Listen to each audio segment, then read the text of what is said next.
In this presentation, we will take a look at the burn phenomenon from the larger perspective of Eurasian cultural and religious heritage.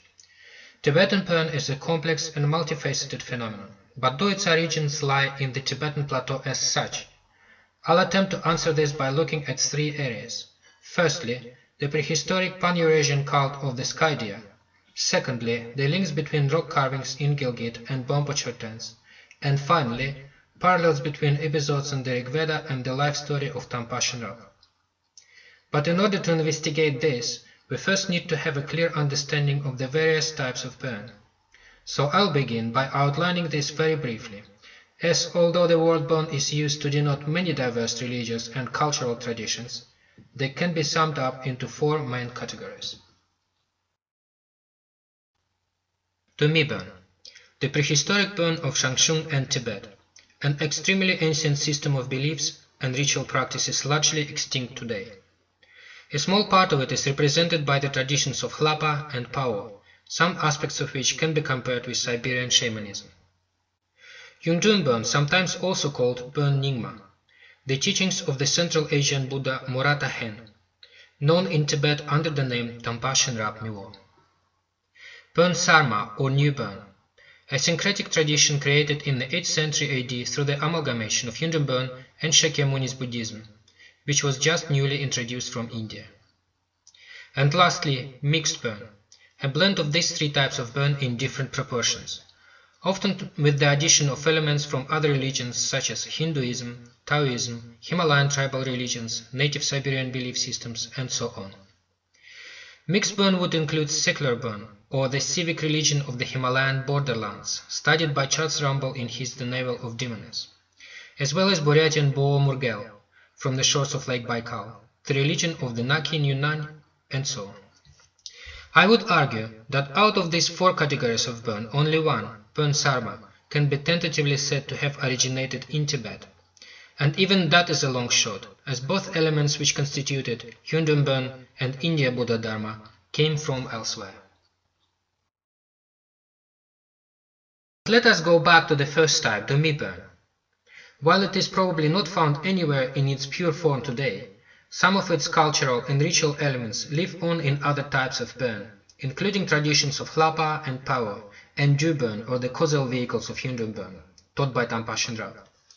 But it is particularly evident through the traces of the pan-Eurasian sky deer cult in the three ritual traditions from the Shepa Chunyi, or 12 sciences, marked white on the slide. Yangshe Cha burn, the burn of prosperity, Durshe Sishen, the Shen of existence, who performs the funerary rites, and Dingshe Shawa, the burn of the flying deer.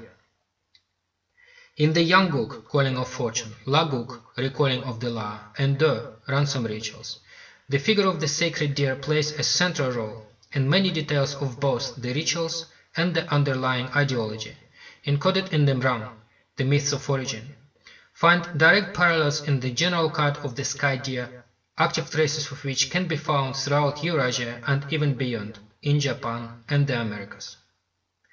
I examined these correlations in my book Bo and Burn, and developed the study further in Oxford. Here I will give just a quick summary.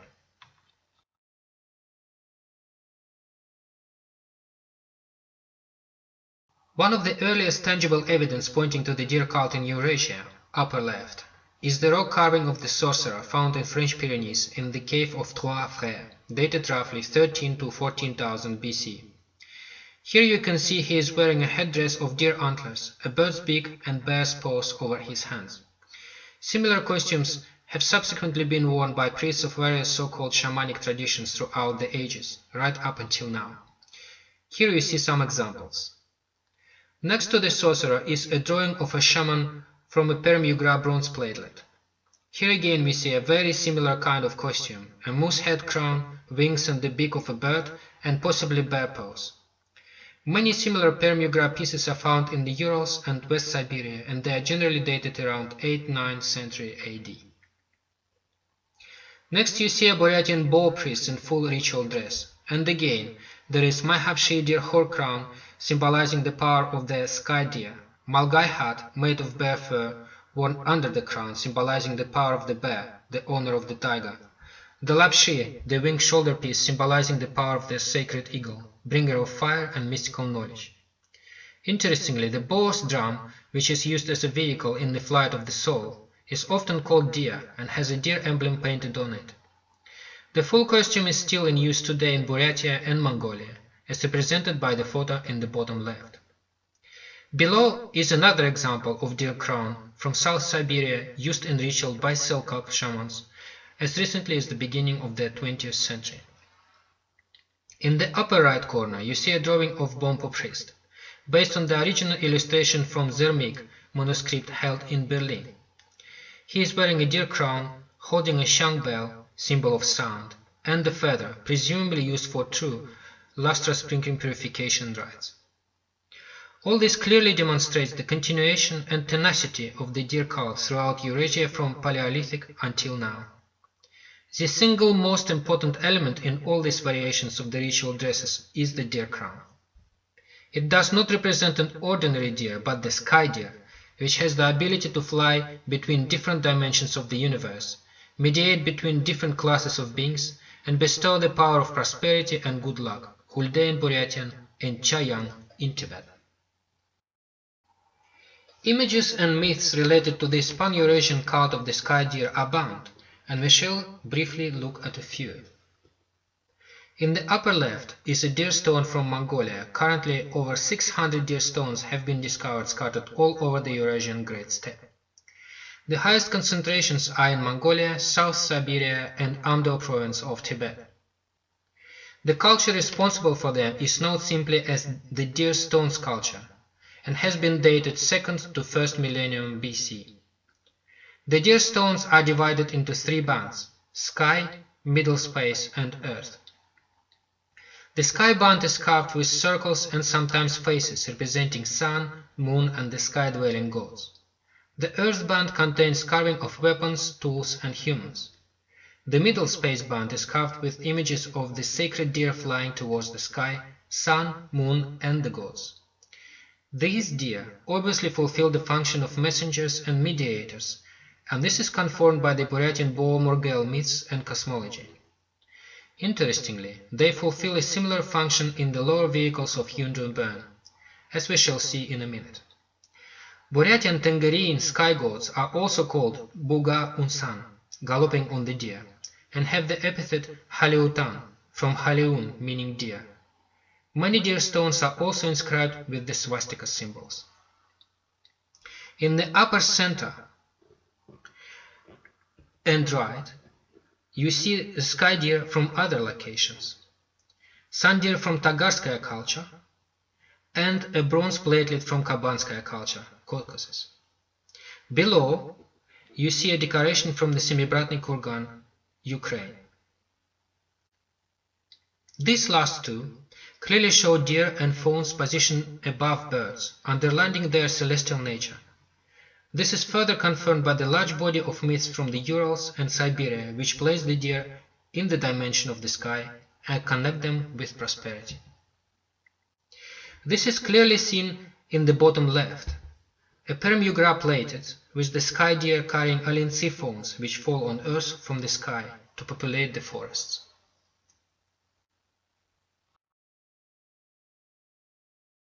On this slide, we see rock carvings of the deer from the Shangshung period.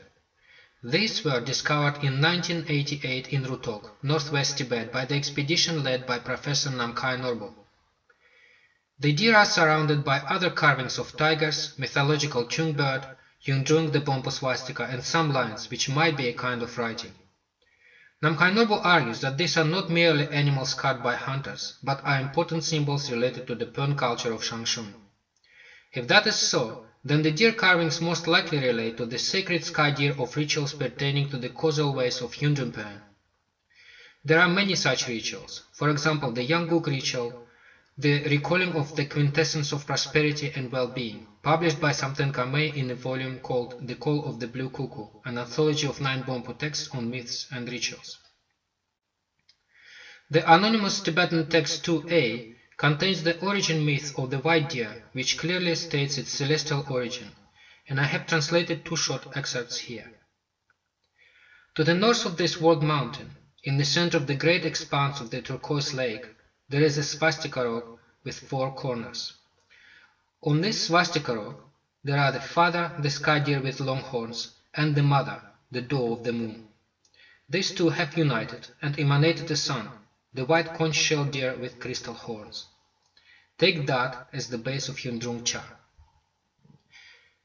This is our sky deer, the whole family, father, mother, and son. So here we have a very clear link to the Eurasian cult of the sky deer. This passage may also explain why a Yundrung swastika is inscribed next to the deer carvings in Rutok. It probably represents the swastika rock and or Yundrung Cha, the indestructible energy of universal well-being. Another quote from this text gives us very precise information about the origin of father sky deer. It reads, "As for my father, he is the sky deer with long horns, an emanation of Namhla Karpo." Namhla Karpo, also known as Namtep Karpo and Namtip Karpo, was the main protective deity of Barda Hor, or Sokyun Drumling Bompo Gompa, of the Proto-Mongol Hor tribes on the shores of Kokonor Lake, destroyed by the Tibetan army in the 8th century AD. As I argued in my book Bo and Bön, these Hor tribes were an offshoot of the Hori, or Hori tribe, from the shores of Lake Baikal, where they still live today. The original religion of this tribe is Buryatian Bo-Murgel. If we translate the name of Namhla Karpo back into Buryatian, it will be Sagan Tengerin, the white sky-dwelling god. This is a general name for the positive white sky-dwelling gods of the Bo-Murgel tradition, and this links our Bompo Namsharoring, the sky deer with long horns, to the Bo-Murgel pantheon, and consequently to the larger religious and cultural heritage of the Great Steppe and North Asia. So it seems clear that certain strains of Tibetan Bön and the sky deer cult in particular are directly related to the general culture and religion of Eurasia, and did not necessarily originate in the Tibetan plateau itself. This crude map is my attempt to visualize how these strains related to Dömi Bön and the causal vehicles of Yundrung Bön could have come in and out of Tibet as the result of cross-pollination of ideas and practice methods from multiple sources. The nomadic nature of the ancient tribal states contributed to the spread of the deer cult throughout Inner Asia, as did dissemination along the ancient trade routes and migration from the Great Steppe via Amdo, eastern Shangshung in prehistory, and then into the other parts of the plateau. There was most probably another route via the Pamir into West Tibet. Okay, so we have established that many cultural elements of prehistoric Bön and the lower vehicles of Yundrung Bön may well have entered Tibet from elsewhere. But what about the Dong Ngak Sem Sum, Sutra, Tantra and Dzogchen, belonging to Drewu Bön, higher divisions of Yundrung Bön tradition? Did they reach Shangshung and Tibet from outside too? Many Bompo texts and oral traditions clearly state they did, but since a great number of Bompo texts were destroyed in the 8th century, many texts of the modern Bön canon belong to the category of Terma or rediscovered texts. Many Buddhist and modern Western scholars are skeptical of Terma and oral traditions, and this casts doubt over claims regarding the origins of higher teachings. However, these claims can in fact be backed up by looking further afield and taking other evidence into consideration. Here I will concentrate on 2 examples which seem to point to the extra-Tibetan origin of Yundrung Bön's higher teachings. On this slide, the rock carvings of stupas in Gilgit, photographed by Karl Jetmer and Volker Thewelt, and the Chorten carvings from Ladakh, photographed by Giuseppe Tucci in 1935 and published by Giacomello Arafino in 1990, are compared with examples from the set of 118 Bompo Chorten from a recently published book based on a text composed by Yongdzin Lopon Tenzin Namdak, which in turn is based on Ziji, received in a vision by Loden Ningpo in 14th century. In the top row you see the tower stupa from Chilas II in Gilgit, dated 1st century AD, another tower stupa from Chilas IV, dated approximately 4th to 5th century AD. Then there are 2 Chorten from Ladakh, dated approximately 7th to 9th century AD, and in the right there are 2 Bompo Chorten described in Ziji. The row below shows the Stupa temple from Chilas 4 in the left, compared with the Lili Bangbang Chorten, and then two Chorten from Ladakh compared with Yundrung Kolek Chorten, also described in ZG. It seems obvious that all these Chorten belong to the same tradition, and indeed, Karl Jetmer and others came to these conclusions a long time ago. But this new evidence from the drawings we've seen here, in my opinion, removes any doubt that these stem from a common tradition. Not only do all the Chorten here have a characteristic Bompo top you can see in the center here, the horns of the Chum, Tok and the bird sword, but also their general structure seems to correspond quite closely to these three types of Yundrungbön Chorten out of the 118 described in ZG. Now, teachings on constructing and consecrating Chorten belong to Drevubön, the bön of result, the higher teachings.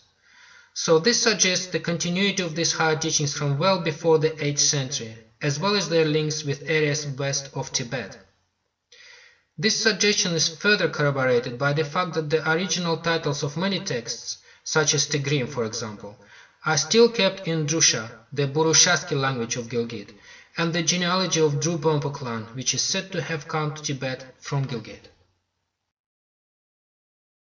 Moving on to my last point.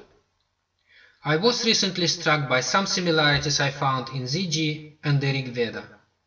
I have not had time to look into this in detail, so this is quite a raw hypothesis and requires much more research, but I want to put it to you here anyway. There are direct parallels between Dalam or Araway episode in Zermik, Volume 2, Chapter 12, ZG, Volume 8, and the myths found in the 1st and 8th mandalas of Rig Veda. ZG narrates the story of how Tampashen Rab shoots an arrow through an impenetrable mountain range, making a tunnel in order to pursue the demon Kyapalagrim, who has stolen his 7 horses. Later he again shoots an arrow, causing healing waters to gush forth from a rock. In Rigveda it is Indra who pierces the 7 or thrice 7 mountains either with an arrow, a thunderbolt or a tuft of darba grass in order to retrieve the cows and horses stolen by the Asuras, as well as to release the waters. Although this myth is repeated in later Vedic literature, such as Taittiriya Samhita and Charaka Samhita, to the best of my knowledge, none of these works have been translated into Tibetan. So this raises the question, why do we find parallel episodes in Bompo Zermik and ZG? Zermik is said to have been translated from the language of Shangshung either by Pagor Bairotsana or Senekau in the 8th century, and rediscovered by Drangje Tsumpa Zermik in 11th century. ZG was received in 14th century by a simple godherd, Trokoloden Ningpo, as Nyenju, a series of oral transmissions from an early Bompo sage, Tangchen Mutsa Jerme. According to Kuiper, the non-Aryan myth about the archer god is grafted upon the Indra Rithra myth and was introduced into Rigvedic mythology by Kanvas, who he purports to be of non-Aryan descent. It is far from clear what the ethnic roots of the Kanvas were, but the language of Rigveda contains substrata of several non-Aryan languages including Proto-Burushaski and the languages of the Bactria-Margiana archaeological complex, the BMC or Oxus civilization. This indicates a point of contact between the Aryans and BMAC culture, which is dated 2200 to 1700 BC, and occupied the lands of present-day western Tajikistan, southern Uzbekistan, northeastern Iran, northern Afghanistan, and Turkmenistan. Many Bompo sources locate Takzik, the cradle of Yundrungbön, to the northwest of Mount Tise, so BMAC seems to fit into this geographical model. BMAC had an intense cultural exchange with Androlovo culture dated 2300 to 1000 BC, and located further north.